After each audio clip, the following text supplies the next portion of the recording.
제가 신학교를 졸업하던 해에 서울에 있는 사랑의 교회로 이제 제가 부임을 해서 청소년 사역을 시작했는데, 그 이전에는 그 신학교 다니던 동안에 그 대구 서문교회에서 이제 초등학교 아이들을 가르치는 일을 했습니다. 그러다가 졸업하면서 사랑의 교회로 이제 사역지를 옮겼는데, 그렇게 제가 사모하고 배우고 싶고 또 가서 섬기고 싶던 교회였지만 막상 부임하고 나니까 너무 힘든 겁니다.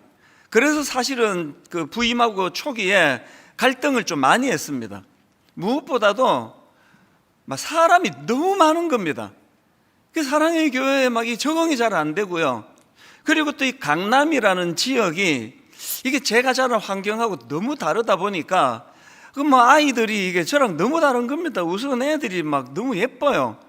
막 전부 막 우윳빛 피부에다가 게다가 막 다 또 이게 또 서울말 쓰고 이러니까 너무 힘들었습니다. 뭐 하기야 사실 저도 진짜인데요. 저도 학교 다닐 때 별명이 저도 우윳빛이긴 했습니다. 진짜예요. 초코 우유. 그래서 뭐 좀 우유에 좀 차이가 좀 있긴 한데요. 하여튼 막 애들이 막 너무 세련되고 막 이러니까 이게 제가 이게 올 때가 아닌데 이게 잘못 왔다 그런 생각을 하게 되니까 모든 부분에서 이제 위축이 되고, 그래서 이제 자꾸 이제 적응이 잘 안 되는 겁니다. 그래서 한때는요, 사랑의 교회 부임하고도 쉬는 월요일이면 이제 고속버스를 타고 대구로 내려가는 겁니다. 가도 뭐 가족도 저는 다 미국에 계시잖아요. 뭐 만날 사람도 없고 한데 너무 교회가 그리우니까 그렇게 이제 월요일 날 버스 타고 내려가 갖고는 그 대구 서문교회 주변을 빙빙 도는 거예요. 근데 6바퀴 이상은 돌지 않았습니다. 7바퀴 돌다가 이게 또 무너지면 어떡합니까? 여기에 웃으시는 분은 성경을 좀 아는 분이에요. 그 안 웃으신 분들은 성경 좀 읽으셔야 되는데. 그래서 이제 계속 교회를 빙빙 돌고, 그리고 또 그 서문교회 바로 옆에 그 달성공원이라고 있는데, 거기는 이제 제가 다니던 초등학교가 거기 있고, 또 제가 어릴 때 이제 그곳을 놀던 데니까 그렇게 거기가 이제 월요일 되면 그리워서 내려가고 했는데요. 저희 담임 목사님께서 너 다시 와라 그랬으면요, 저 100% 갔습니다. 근데 월요일 날 뭐 다 이제 문도 다 닫혀 있고 또 막 목사님 찾아뵐 용기도 안 나고 막 이러니까 계속 이제 월요일 되면은 또 주변을 맴돌다가 그렇게 하고 다시 올라오는 그 버스 안이 얼마나 쓸쓸했겠냐고요. 서울은 뭐 생전제가 또 처음 생활하고 그러다 보니까 근데 이게 계속 되니까 이러다가 이거 제가 폐인이 될 것 같은 겁니다. 그래서 제가 하나님께 막 선언을 해버렸습니다. 하나님, 제가 이 시간부터 사랑의 교회를 사랑하겠습니다. 제가 이 시간부터 옥하는 목사님을 저의 담임 목사님으로 그렇게 제가 섬기겠습니다. 그리고 무엇보다도 제가 지도하고 있는 우리 고3 아이들, 아버지 저 아이들 내가 진짜 사랑하겠습니다. 그래서 그때부터 제가 2가지 기도 아이들을 위해서 드렸다고 그 말씀을 전에 한번 드렸는데요. 첫째가 뭐냐, 저 아이들을 진짜 사랑하게 해달라고 그랬습니다. 기왕에 제가 고3 부서를 맡았는데 뭐 덜 사랑한다고 뭐 부서를 옮길 것도 아니지 않습니까? 기왕에 하나님 저 아이들을 진짜 사랑하게 해달라고. 그리고 2번째 기도가 그 아이들을 사랑한다면 잘 표현할 수 있게 해달라고. 그게 막 얼마나 간절하게 기도를 드렸는데요. 그리고 기적이 일어난 겁니다. 진짜 교회가 사랑스러워지고요. 막 그 아이들이 너무 막 예쁜 겁니다. 그래서 그때부터 이제 자취할 때니까, 결혼하기 전이니까 주보에 핸드폰이 없을 때잖아요. 주보에 우리 집 전화번호를 해놓고 막 24시간 연락해라, 괜찮다 막 이러면서 아이들을 제가 사랑하기 시작했는데요. 그때 제 인생에서 너무나 중요한 단어를 깨달은 거 있습니다. 사랑은 감정이 아니더라고요. 사랑은 의지적인 결단으로 이루어지는 거더라고요. 세상이 우리를 속여요. 사랑이 감정이라는 거예요. 나 저 사람 싫어. 안 좋아해. 부부 간에, 자녀, 또 우리 또 자녀들 간에, 동기 간에, 교회 성도님 간에, 교회 순장님에게, 또 순원에게 사랑은요, 그렇게 감정이 물이 위에서 아래로 흐르듯이 나한테 잘해주니까 나 저 사람 좋은 거지. 저 사람은 나한테 안 맞아. 그게 세상이 우리를 속이는 거라니까요. 사랑은요, 의지적인 결단이더라고요. 제가 사랑하기로 결단하고 기도하니까 그게 이루어지는 겁니다. 이게 어떻게 가능한지 아십니까? 고린도전서 13장을 사랑장이라 그러잖아요. 사랑은 오래 참고 이렇게 시작되는 주옥 같은 사랑에 대한 서술이 나오는데요. 여러분, 고린도전서 13장을 기록하기 바로 전에 하나님이 전제로 한 구절을 거기다 주시는데요. 12장 마지막 구절입니다. 고린도전서 12장 31절인데요. 너희는 더욱 큰 은사를 사모하라. 내가 또한 가장 좋은 길을 너희에게 보이리라. 그리고 나오는 게 사랑에 대한 내용이에요. 무슨 뜻입니까? 사랑은 은사라는 거예요. 은사 아시죠? 이게 스피리추얼 기프트예요. 선물입니다. 다시 말씀드립니다. 사랑은 감정 아닙니다. 물이 위에서 아래로 흐르듯이 내 마음이 가는 대로 내버려 두는 게 사랑이 아니고요. 사랑은 의지적으로 결단하는 거예요. 그리고 구하는 겁니다. 내가 구하니까 그 사랑이 오더라고요. 아이들이 사랑스러운 거예요. 저한테 무슨 소리를 하든지 무슨 뒤에서 뒷담화를 하든지 이쁜데 어떡합니까? 귀여워 버리니까요. 이런 의미에서 저는 하나님 앞에서 우리가 구해야 돼요. 너희는 더욱 큰 은사를 사모해라. 사모하면 주신다는 거거든요. 그리고 나오는 게 사랑장이라는 겁니다. 그래서 저는 이걸 깨달았기 때문에 하나님께 저에게 사랑을 달라고 기도합니다. 하나님, 저는 사랑이 부족합니다. 하나님, 제가 목사인데도 제가 사랑이 부족합니다. 사랑이 부족한 사람이 설교를 하면 고린도전서 13장 맨 앞에 나오잖아요.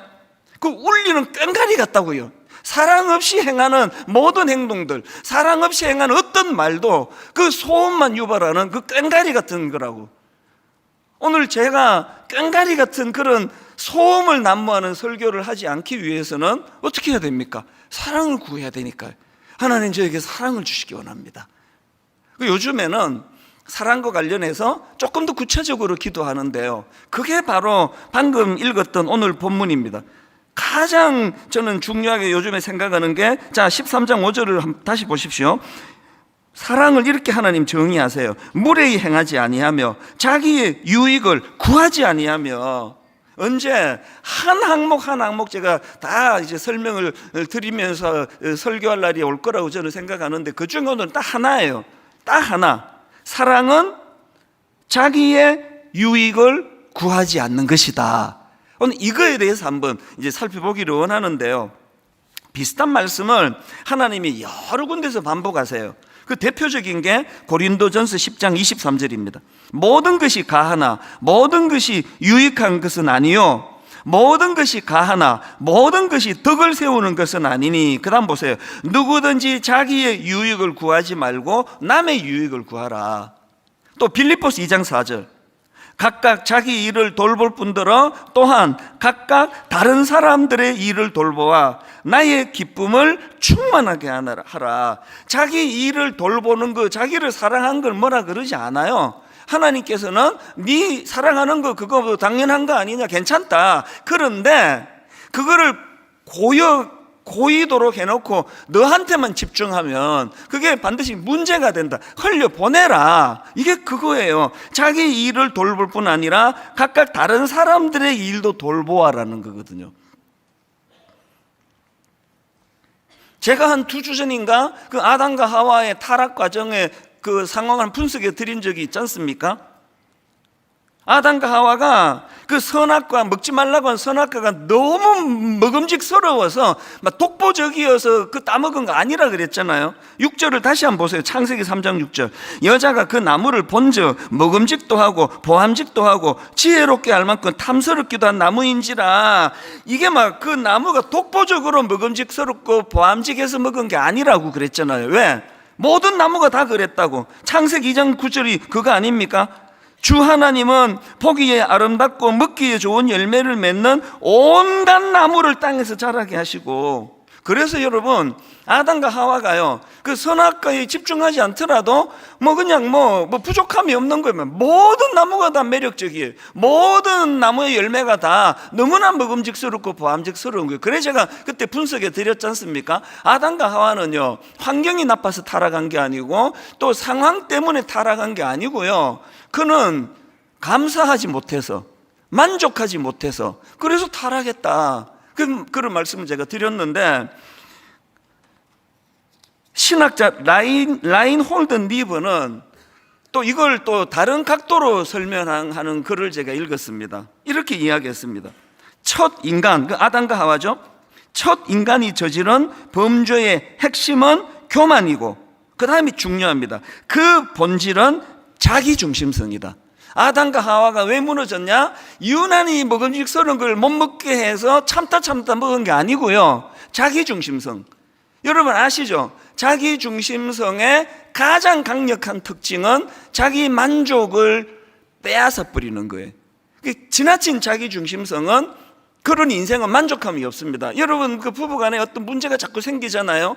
그 원인 제공을 그 상대방이 했을 거예요. 그러나 더 근원적으로는 어떤 경우에도 만족함이 채워지지 않는 자기중심성 때문은 아닌지 돌아보셔야 돼요. 다락방을 하시고요, 교회에서 소그룹 말입니다, 또 분당 우리 교회나 여러분이 출석하시는 교회에서 만족함이 없다면 그 교회가 갖고 있는 어떤 약점 때문일 거예요. 그러나 여러분, 더 근원적으로 이게 지나친 자기중심성에서 나오는 건 아닌가 돌아보셔야 됩니다. 왜? 지나친 자기중심성은 만족함을 빼앗아가 버리기 때문입니다. 사실 제가 두려운 건요, 사탄이 아담과 하와를 공격할 때 쓰던 그 무기를 가지고 오늘 저를 공격해요. 그 여러분을 공격합니다. 무슨 말인지 제가 성경을 한번 인용해 보겠습니다. 디모데후서 3장 1절 2절입니다. 너는 이것을 알라. 말세에 고통하는 때가 이르러. 그리고 나오는 첫 관문이 이겁니다. 뭐 때문에 고통하느냐? 사람들이 자기를 사랑하며 돈을 사랑하며, 그리고 쭉 이제 열거가 되다가 마지막 마무리가 4절에서 이렇게 됩니다. 뭐 때문에 고통하느냐? 배신하며 조급하며 자만하며, 그 다음 쾌락을 사랑하기를 하나님 사랑하는 것보다 더하며. 여러분, 아까 아담과 하와가 그 실족해서 넘어져 버린 게, 그게 그 본질이 자기중심성 때문이라고. 그래서 자기중심성은 만족할 줄 모르는 특징을 가지고 있다면 오늘 사단이 공격하는 무기는 똑같습니다. 지나친 자기사랑, 그리고 돈사랑, 그리고 쾌락사랑. 이게 딱 오늘 이 시대를 말하는 거 아닙니까?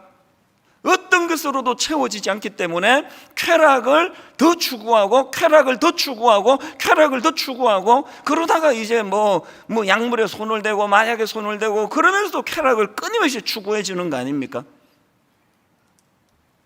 그래서 여러분, 오늘 고린도전서 13장 5절 본문에서 하나님이 사랑은 자기의 유익을 구하지 아니하며라고 주신 건요, 이 사단의 공격에 대한 방어 무기예요.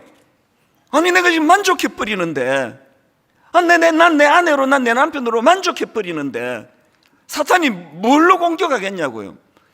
아무리 이쁜 여자를 들이대면 난 내 아내로 만족하는데, 아무리 엄청난 쾌락을 갖고, 혹은 엄청난 요거 사기 한 번만 치면 네가 몇백억을 받는다 그러는데, 난 지금 내 월급으로 나 만족하는데, 사단이 뭘로 공격하겠냐고요. 혹시 여러분 지금 이 세상에 우리가 놀아나고 있는 거 아닙니까? 자기 만족이 없는 거, 지나친 자기 사랑, 왜 꼭 그 먹지 말라는 선악과에만 계속 관심이 가느냐고요. 수많은 다른 것들 다 먹음직하고 보암직스러운데. 그래서 자기의 유익을 구하지 아니하는 건요, 하나님이 우리가 너무 행복할까 봐 괴롭히는 말씀이 아니에요. 이게 진짜 행복하게 만드는 거거든요. 며칠 전입니다. 제 아내가 이제 저녁 준비하려고 그랬겠죠. 이제 마트에 가가지고 이제 시장을 보러 갔는데, 거기서 우리 교회 성도, 지금은 아니고요, 그 수문학 교회로 가신 우리 교회 출신 성도님을 거기서 만난 거예요. 이분이 이제 제 아내를 알아보고 막 얼마나 반갑게 그렇게 다가와서 인사를 하시는데, 사람이 얼마나 많습니까? 그 마트에서 뭐 왔다 갔다 하고 그러는데 거기서 막 우시는 거예요.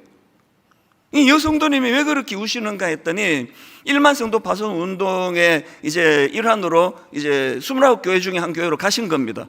뭐 거기 마트에서 이분이 막 우시면서, 나는 1만 성도 파송 운동, 나는 분당우리 남기를 원했다고 그러는데 그 길을 가셨고요. 또 그게 너무 그 교회가 은혜스럽고 좋답니다. 너무 은혜스럽고 좋은데, 근데 막 우리 아내를 붙들고 분당우리 교회를 못 있겠습니다 그러면서 막 우시는 거예요. 집에 와가지고 그 얘기를 전해주는데 내가 얼마나 마음이 아팠겠냐고요. 근데 이게 좀 이상하잖아요.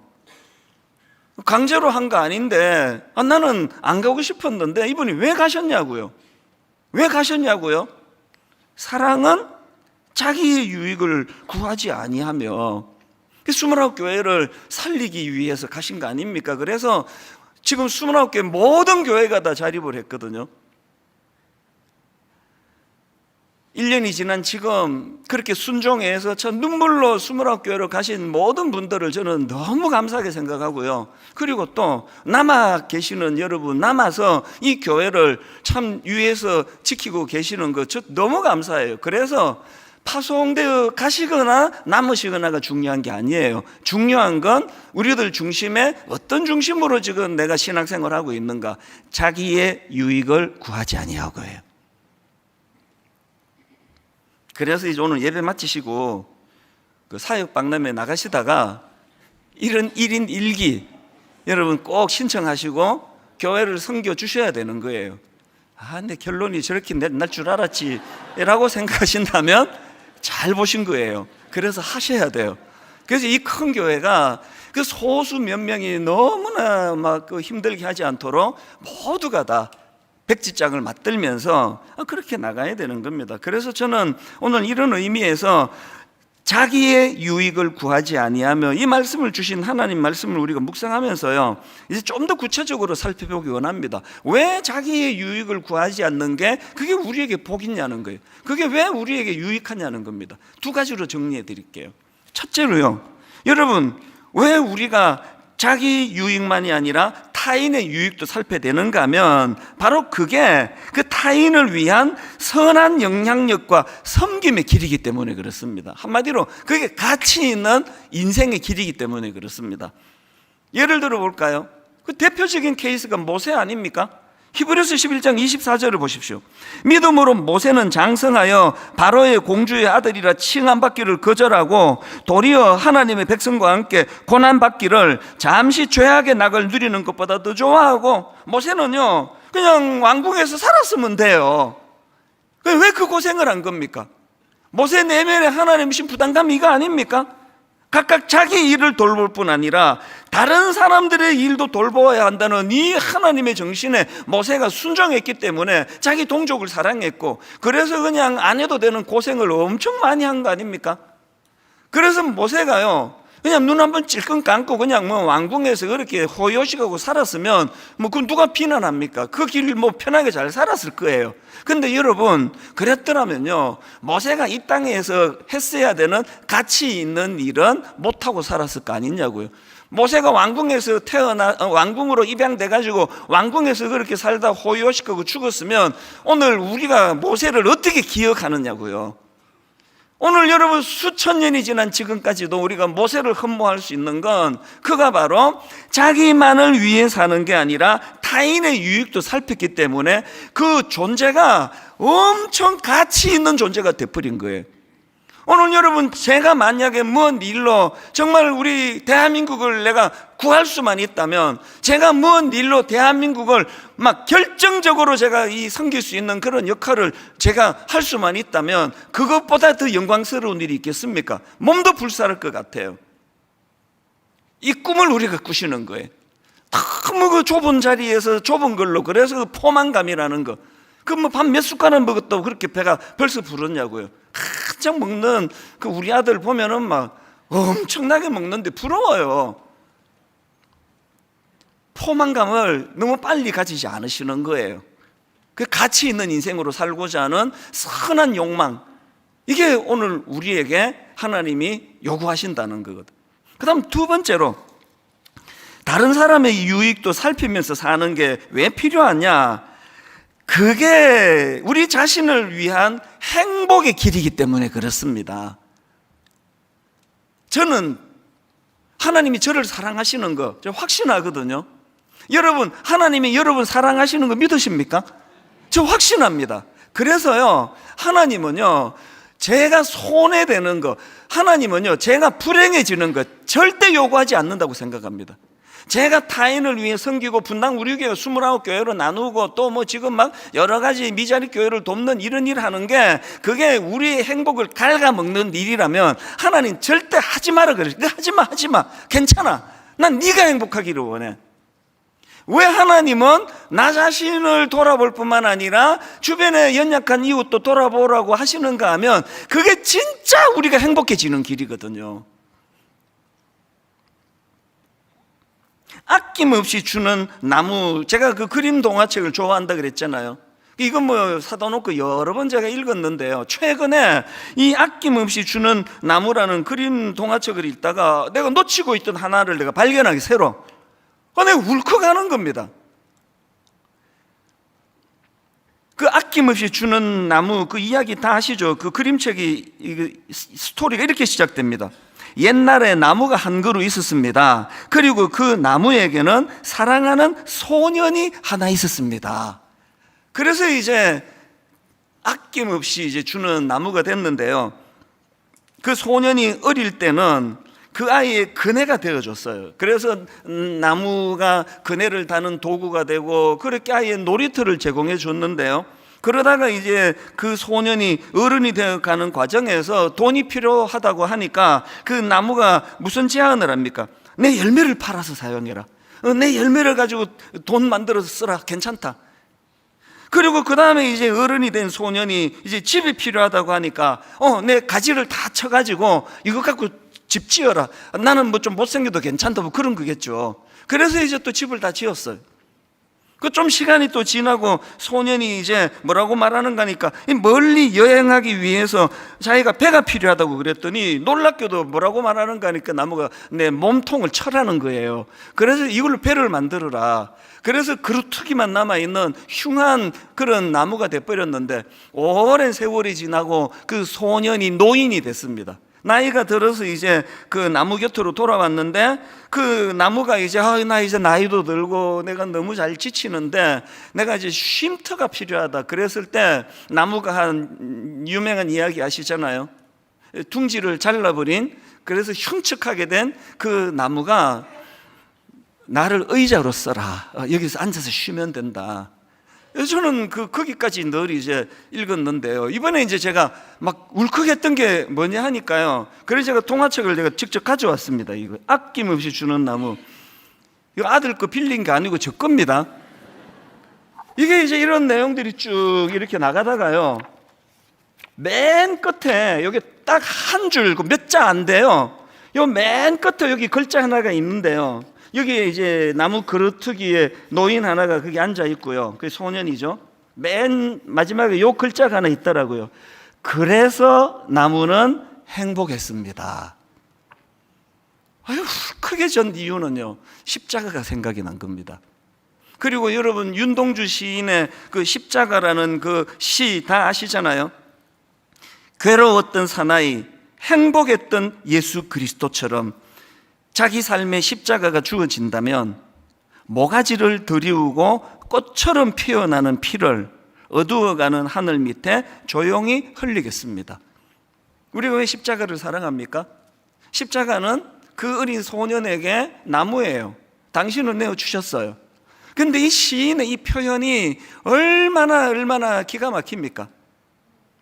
괴로웠던 사나이, 행복했던 예수 그리스도처럼 당신은 내어주시고 죽음의 자리까지 가시는 그 모든 일이 너무나 괴롭고 고통스러운 일인데 행복했던 사나이로 표현하는 거거든요. 우리가 그 예수 그리스도를 믿는 사람이라면 그저 내가 누리고 그저 모은 거는 절대로 내보낼 줄 모르고 나만을 위해서 써야 되고 이렇게 사는 사람들이 절대 모르는 한 가지를 아는 거예요. 그게 뭔가 하니까요, 그게 사도행전 20장 35절입니다. 범사에 여러분에게 모본을 보여준 바와 같이 수고하여 약한 사람들을 돕고 또 주 예수께서 친히 말씀하신 바 주는 것이 받는 것보다 복이 있다 하심을 기억하여야 할지니라. 예수 믿는 저와 여러분은 이거를 이론으로서가 아니라 좀 경험하시면 좋잖아요. 이 진짜네? 이 내가 베푸니까 베품 받는 것보다 이게 더 행복하네? 그래서 저는 오늘 그 창립 21주년을 맞이해서 이제 분당 우리 교회가 과거에 우리가 이랬고 저랬고 막 그렇게 자화자찬하는 시간이 아니라 저는 오늘 저와 여러분이 이제 우리들에게 남은 과제, 남은 숙제, 이것들을 함께 이제 선포하고 나누기를 원하는데요. 아마 제가 이제 목회를 마무리하게 된다면 이 세 가지가 완성이 되는 시점이라 생각합니다. 분당 우리 교회가 가지고 있는 3대 비전, 첫 번째가요, 가평 우리 마을을 제대로 만들어 보자는 겁니다. 가평 우리 마을, 제가 잘 정리해 드릴게요. 쉽게 말하면 제가 이거를 1단계, 2단계로 제가 구분해서 정리를 해봤습니다. 이거는 시간의 관계가 아니고요, 분리를 잘하기 위해서 1단계로 아주 원색적으로 그 가평 우리 마을이 뭐 하는 데예요? 이렇게 물으신다면 제가 쉽게 이렇게 말씀드리고 싶어요. 거기는요, 지친 이들의 쉼터입니다. 지친 이들의 쉼터. 그런데 쉼터인데 그 세상적인 어떤 자극적이고 막 쾌락적이고 이런 거와는 차별화가 이루어지는, 거기에는 잠잠한 그리스도의 사랑이 느껴지고 거기에는 말씀이 흐르고 거기에 가면 주님 앞에 눈물로 기도할 수가 있고, 그래서 차별화된 쉼터가 가평 우리 마을인데요, 이렇게 하고 끝나는 것은 가평 우리 마을이 아니에요. 그래서 제가 두 번째 단계라고 이제 그 이름을 지어본 거, 분리를 해본 거, 두 번째 단계가 뭐냐 하니까 가평 우리 마을은요, 세상의 약자들과 지친 이들을 가평 우리 마을로 초대하여 그들도 쉬게 해주는 게 우리의 목표예요. 그래서 사실 가평 우리 마을의 시작 자체가 평생을 힘들게 모은 재산을 장애인과 약자들을 위해서 써달라고, 그래서 그 할머니 권사님이 42억의 그 통장 도장을 갖고 오신 걸 제가 한 1, 2년 그걸 계속 그 반려를 했거든요. 이 귀한 권사님의 정말 눈물과 땀이 들어있는 거 제가 받을 수 없다고 계속 한 2년을 반려했는데 이분이 그냥 통장 도장 비밀번호고 그냥 놓고 가셨습니다. 그리고 이 소식을 들은 우리 교회의 어떤 부부가 가평에 땅이 한 2만 평이 있는데 그게 이제 가평 우리 마을입니다. 이거 자식한테 물려주면 아이 망치기 때문에 이거 우리 거 아니라고 생각하고 땅 주인을 계속 찾았는데 못 찾고 있었는데 목사님 땅 주인을 찾았습니다. 그렇게 하고 2만 평의 땅 문서를 갖고 오신 거예요. 그래서 시작한 게 가평 우리 마을입니다. 그래서 가평 우리 마을이 그냥 우리끼리 거기서 잘 지내고 쉼터가 좋다 그러고 수양관처럼 그렇게 만들면요, 제가 죄를 짓는 거예요. 그래서 두 번째 단계가 반드시 필요한 겁니다. 원래 이 가평에다가 처음에는요, 장애인 그룹 홈을 만들려고 했습니다. 그래서 거기에 장애인들이 거주하고 또 직장도 이제 거기서 할 수 있는 일들을 만들어내고 이런 걸 꿈꾸었는데 허가가 안 나는 겁니다. 정말 긴 시간을 괴로워하면서 애를 썼는데 허가가 안 나오는 겁니다. 그리고 뜬금없이 하나님께서 가평 우리 마을을 청소년 수련시설로 허가를 내게 해주신 거예요. 내게 너무나 혼란스러웠습니다. 이게 뭐지? 이게 뭐야? 그 긴 시간을 제가 갈등했는데 여러분, 보름 전에 제가 답을 찾았습니다. 제가 이렇게 미련해요. 아까 제가 두 번째 단계가 세상의 약자들, 지친 이들을 초대하는 곳이 되기를 원한다 했는데요, 이제 예를 들어 이런 겁니다. 그 발달장애인 엄마, 아빠 계시잖아요. 발달장애인 부모님은요, 내가 수많은 이야기를, 거의 똑같은 이야기를 들었습니다. 그 아이를 너무 사랑하시니까요, 목사님 저는요 이 아이보다 하루 더 사는 게 내 꿈이라 그래요. 이 아이를 끝까지 돌보겠다는 부모의 눈물의 의지 아닙니까? 난 그 말이 진짜 눈물이 나요. 이 돌봐야 되는 이 아이 하루 더 살고, 아이보다 하루 더 살고 죽기를 원한다는 건 당신의 삶이 없다는 거잖아요. 그래서요, 가평 우리 마을에 지금 저희가 시설을 갖추어 놓고요, 발달장애인 엄마 아빠 초대하기를 원합니다. 그래서 그 장애인 아이를 우리가 1박 2일 동안 돌봐드릴 테니까 이곳에서 잘 쉬시라고. 그래서 전문가들 데려다가 강의도 듣게 하고, 뭐 막 비싸고 뭐 고급진 건 아니지만 그래도 참 소박한 음식에서 대접해드리고 위로해드리고, 그걸 꿈꿨는데요, 하나님께서 제 마음에 자꾸 소원을 주시는 거예요. 엄마 아빠만 힘든 게 아니라는 겁니다. 태어나 보니까 우리 형이 발달장애인이에요. 우리 누나가 발달장애인이에요. 내 동생이 발달장애인. 그러면요, 그 형제들은요 다 희생이에요. 어릴 때부터 이 아이는 그 부모 사랑을 다 뺏기는 거예요. 그 어린아이 생각에. 하나님이 왜 청소년 수련시설로 허가를 나게 하셨을까? 두 번째 단계에서 그 엄마 아빠도 물론 초대할 거예요. 그러나 저는 꿈꾸어요. 여기 지금 발달장애인을 형으로 둔, 누나로 둔, 동생으로 둔 그 사람, 그 청년들을 가평으로 초대하기를 원해요. 그들에게 잘 대접하고, 그리고 상한 마음을 치료해 주기를 원하고, 그 일이 얼마나 네가 가치 있는 일인지 아느냐, 이걸 가르쳐 주고. 그래서 하나님이 이런 꿈을 우리에게 주신 거거든요. 그리고 또 하나 있습니다. 여러분, 그 보호종료 아동이라는 그 이야기 들어보셨죠? 보호종료 아동이 뭐냐면은 그 보호자가 없는 무슨 사연이 있어가지고 이제 부모님으로부터 양육을 받지 못하는 이 아이들을 이제 뭐 보육원 같은 이런 아동 양육 시설에서 돌보는 일을 하는데요. 문제가 뭐냐? 만 18세가 되면 나가야 돼요. 그 지자체마다 좀 다르다 그러는데요, 한 500만 원 손에 쥐어주고 나가야 돼요. 그 500만 원 들고 뭘 하겠냐고요. 최근에 하나님이 제 마음에 강력한 소원을 주시는 겁니다. 뭐 이게 뭐 법적으로 가능한지 안 한지 모르겠지만요, 500만 원 달랑 들고 내가 나가서 뭘 해야 되나. 그 망년자실 낙심해 있는 우리 청년들을 가평으로 초대해서 1박 2일 동안 잘 대접하고 격려하고, 그리고 우리 교회에 전문가들 많으시잖아요. 그 어른들 불러가지고 그 직업에 대한 이런 교육도 좀 시키고, 마음의 상처가 많으면 힐링도 좀 일어나도록 하고, 이걸 가평 우리 마을에서 하기를 원한다는 겁니다. 두 가지 부탁을 드리고 싶은데요, 여러분, 이거 완성된 거 아닙니다. 여러분이 만들어 주세요. 어떻게 가치 있는 일을 그곳에서 이루어낼 것인가, 어떻게 제대로 된 영적인 쉼터를 우리가 만들어 갈 것인가. 또 하나, 다음 주일날 창립 21주년 기념 감사헌금, 특별헌금을 드리려고 하는데요, 아니 오늘이 창립 주일인데 왜 다음 주일 합니까? 충분히 이런 꿈을 나눈 다음에 하고 싶어서 그렇습니다. 지금까지도 너무너무 많은 분들이 이 일에 동참해 오셨는데요, 이제 초읽기예요. 곧 허가가 나고, 그래서 가평 우리 마을 투어 프로그램을 지금 준비 중이고요, 9월에 오픈할 것입니다.